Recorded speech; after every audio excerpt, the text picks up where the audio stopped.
Assalamualaikum warahmatullahi wabarakatuh. Selamat pagi kepada anak-anak semuanya. Baiklah, sebelum kita memulai pembelajaran, terlebih dahulu kita membaca doa dengan diawali membaca Bismillahirrahmanirrahim. Baik anak-anak ibu, hari ini apa kabarnya? Mudah-mudahan kamu semua dalam keadaan sehat walafiat sehingga kita dapat mengikuti pembelajaran pada hari ini. Baik, materi kita minggu yang lalu adalah tentang hakikat dan hikmah beriman kepada hari akhir. Sedangkan materi kita pada hari ini adalah tentang iman kepada qada dan qadar.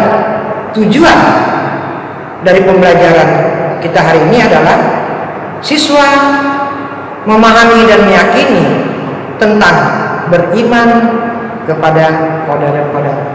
Baik anak-anak ibu akan menjelaskan materi pembelajaran kita berikutnya.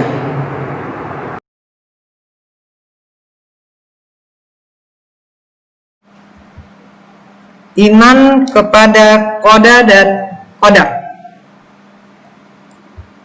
Pengertian qada dan qadar. Tentang pengertian qada dan qadar, sebahagian para ulama berbeda pandangan dan sebahagian lagi mengartikan sama. Pandangan yang membedakan antara qada dan qadar adalah mendefinisikan qada adalah segala sesuatu yang Allah Subhanahu wa Ta'ala wujudkan sesuai dengan kehendaknya. Sedangkan qadar dengan ilmu Allah Subhanahu wa Ta'ala tentang apa yang akan terjadi pada makhluk di masa mendatang. Sebagian ulama menerapkan definisi tersebut di atas, terbalik, yaitu definisi qada dan qadar ditukar.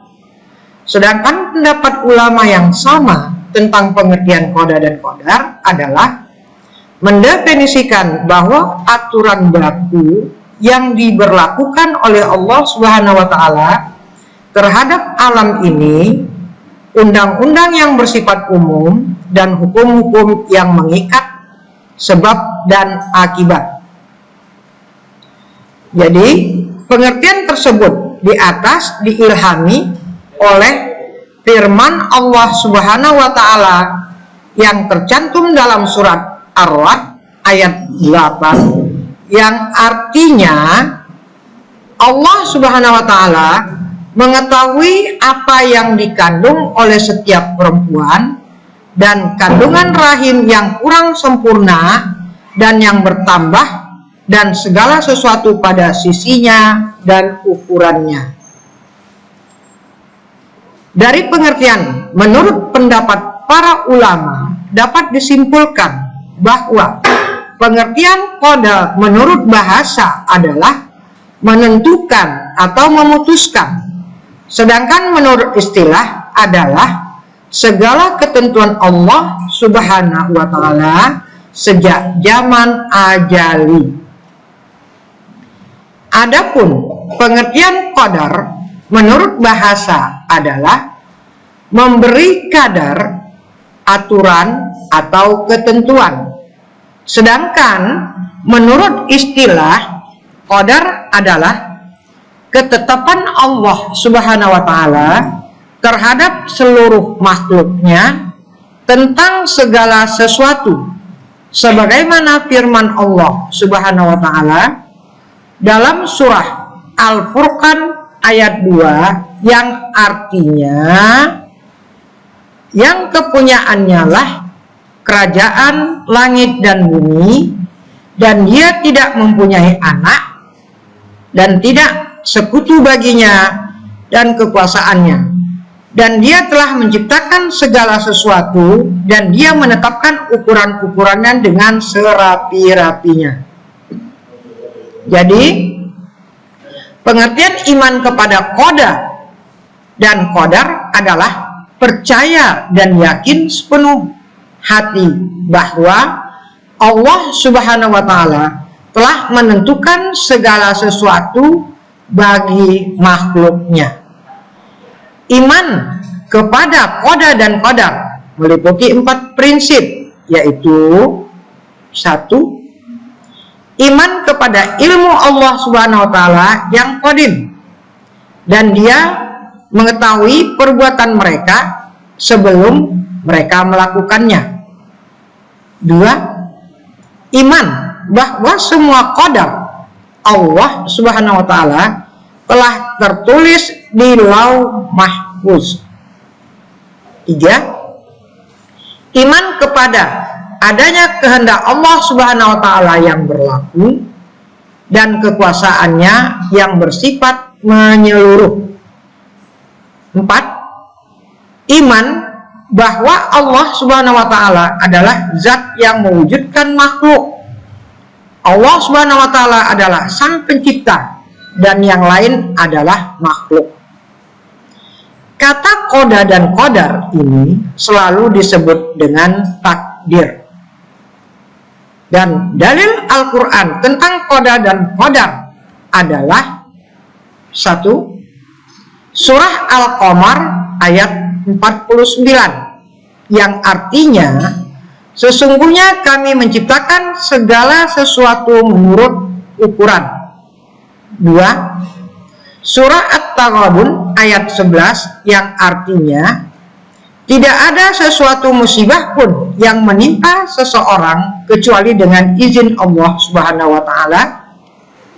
3. Surah Al-Isra ayat 13 yang artinya, dan tiap-tiap manusia telah kami tetapkan amal perbuatannya.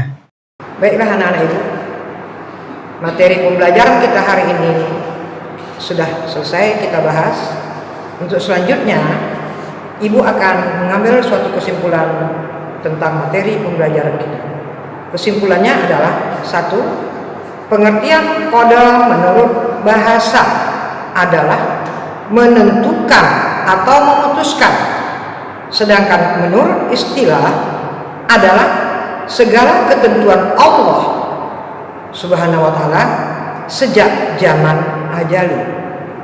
Adapun pengertian qadar menurut bahasa adalah memberikan kadar, aturan atau ketentuan.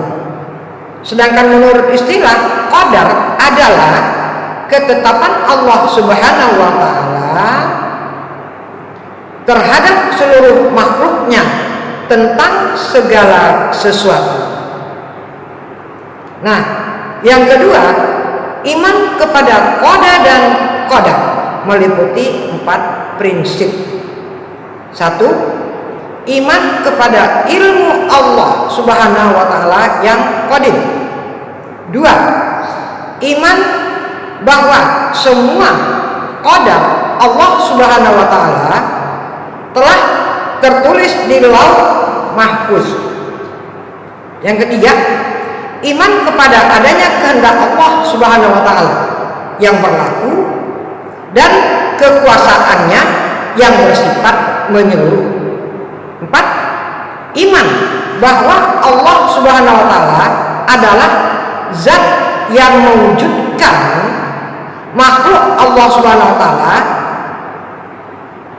ya, zat yang mewujudkan makhluk, sedangkan Allah Subhanahu wa taala adalah sang pencipta dan yang lainnya adalah makhluk.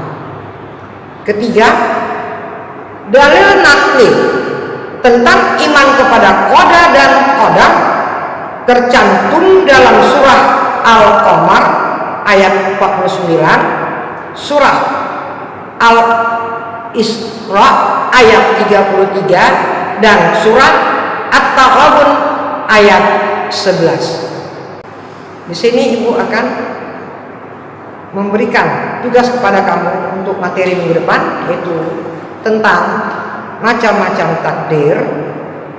Baca buku kamu halaman 28 sampai kepada halaman 32. Nah, sebelumnya Ibu berpesan, jaga kesehatan kamu, istirahat yang cukup, kurangi keluar rumah, dan jangan tinggalkan sholat 5 waktu sehari semalam. Akhir kata ibu ucapkan, wabillahi taufiq wal hidayah. Assalamualaikum warahmatullahi wabarakatuh.